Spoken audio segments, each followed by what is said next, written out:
Bacon bits are a great thing to have on hand. You can put them on top of salads. You can even eat them as a snack. And making them homemade is super easy in your air fryer, and they are so much better than the store-bought kind. Welcome to the Salt and Pepper, where we cook for real life using real food and we keep it real simple. Today we're gonna make homemade bacon bits. And I know you're probably saying, Louise, I don't need instructions on how to make bacon bits. I get that. You cut up the bacon and you fry it in a pan. Except that I found using your air fryer does a much better job. It is not as hands-on, very little chance of burning, and all of the grease drips down. So this method works perfectly. So grab your air fryer, a pound of thin cut bacon, and let's make some bacon bits. So this is 1 pound thin cut. You can use thick cut. You just might need to cook it a little bit longer. This is thin cut. This is hickory smoked. You can use any kind of smoked bacon that you like. And then the important part is to cut it into strips. You can do that with a really sharp knife, or you can do it with a pair of scissors if you prefer. I just go straight down the whole pound and just cut strips, just like this.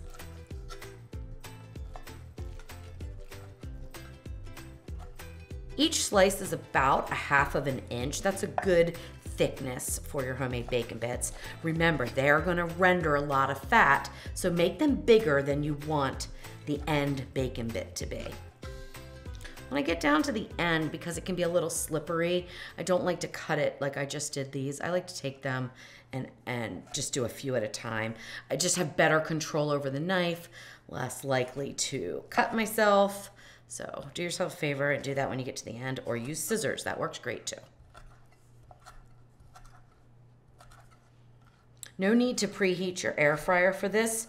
As the bacon warms up and starts to render, it just works fine without preheating, so you don't need to do that. All right, you're gonna want to either have a crisping plate, an air fryer basket, something like that in your air fryer. I'm using the Ninja Foodi pressure cooker and air crisper to do my air frying, but this will work in any air fryer. One thing you do wanna keep in mind is that different air fryers will cook differently, so make sure you're paying attention to how your food is cooking and adjust your temperature and time accordingly. So I'm going on 400 degrees Fahrenheit, but if you notice that your bacon bits are starting to burn instead of just brown up nicely, knock your heat down.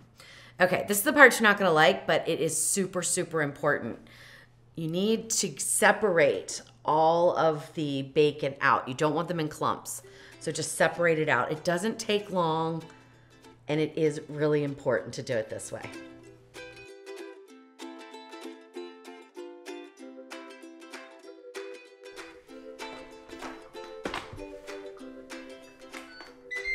Okay, air fry, go up to 400 degrees and set your time for 25 minutes. Now, it's not necessarily gonna take the whole 25 minutes, but you wanna have that extra time on the clock. Let it go 5 minutes, and then we're gonna toss it around a little bit. Let it go another 5 minutes, toss around a little bit.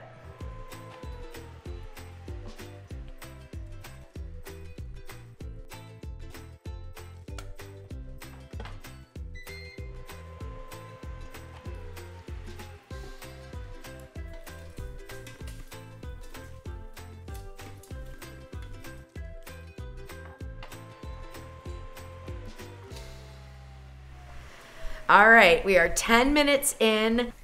They are starting to brown up beautifully. One word of caution, do not put your face over top of your air fryer right now. That fat can really be popping. From here on out, it's a matter of preference of how well done you want your bacon bits. I like mine super crispy, so we are gonna keep going. Look at how beautiful these are. Now you might say, Louise, why wouldn't you just make bacon and crumble it up? The fat renders differently. So if you can obviously do that, make your bacon and crumble it up and call it bacon bits, but you're gonna get globs of fat because it renders differently. When you cut it like this, we're gonna render all the fat out. You are just gonna be left with the meat of the bacon bit. And let me just tell you, so delicious. Whoa. Okay, again, don't put your face over there. Be very careful. Even before you toss it around, just give it a minute to settle down. Look at all that foamy fat that we see there. So again, it's up to you now how long you go.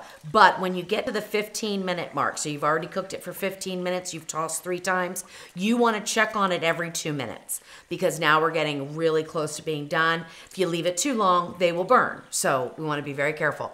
Once I see the fat settling down, I will start to move the bacon around again.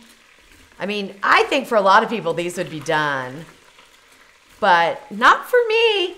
So I'm gonna keep going. Now, if you're seeing really dark spots, like it's burning, turn your heat down.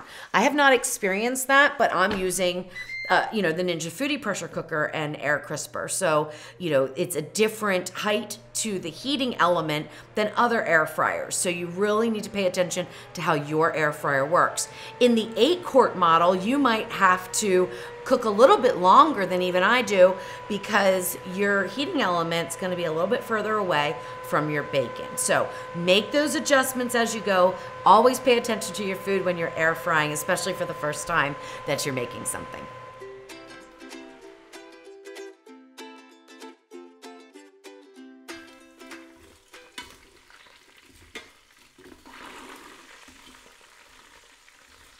Okay, these are looking really, really good, but I'm still seeing a little bit more fat on some of them than I would like.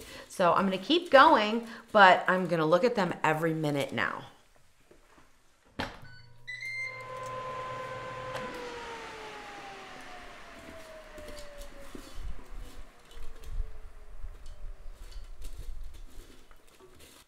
All right, guys, I think they are done enough for me. They look great.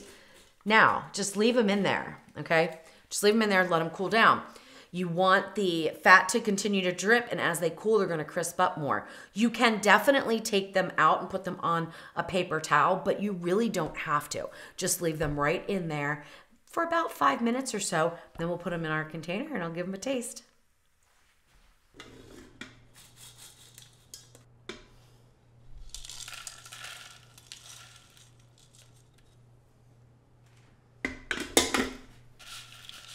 There we go, our bacon bits. Now they still need to cool a little bit.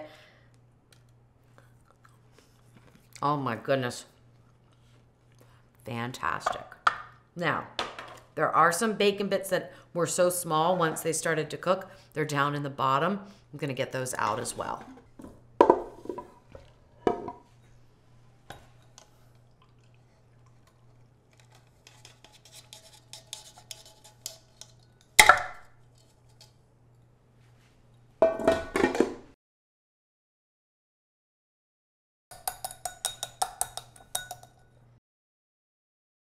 All right, so I strained the grease so that I can use that for cooking or for making warm spinach salad. And also the bacon bits that were in the bottom of the pot, I put them on some paper towels because they were greasy and I wanted them to drain a little bit. Now they can all go into our dish here. And we have beautiful, beautiful bacon bits. Oh my gosh. They are so, so good. Oh, they're so crunchy. Oh, they're perfect. Now, how many do we get? Let's see. Oh my gosh, can I do this? This might be fun.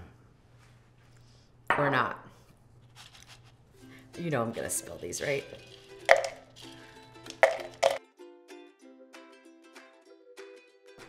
All right, so how many cups of bacon bits does 1 pound of bacon make? Let's find out. Oh, that was a little rhyme. All right, so it looks like it's just a tad bit over a cup. All right, it's just domed a little bit and I'm at the 1 cup mark. So 1 pound, well, then we gotta add these in. 1 pound of bacon will make 1 cup of bacon bits. Once they're fully cooled, you can put them in a Ziploc baggie and store them in the fridge, and guess what? They will stay crunchy. I've tried it. And you can serve them on top of your salads as a garnish for green beans, or like Jeff does, just snack on them.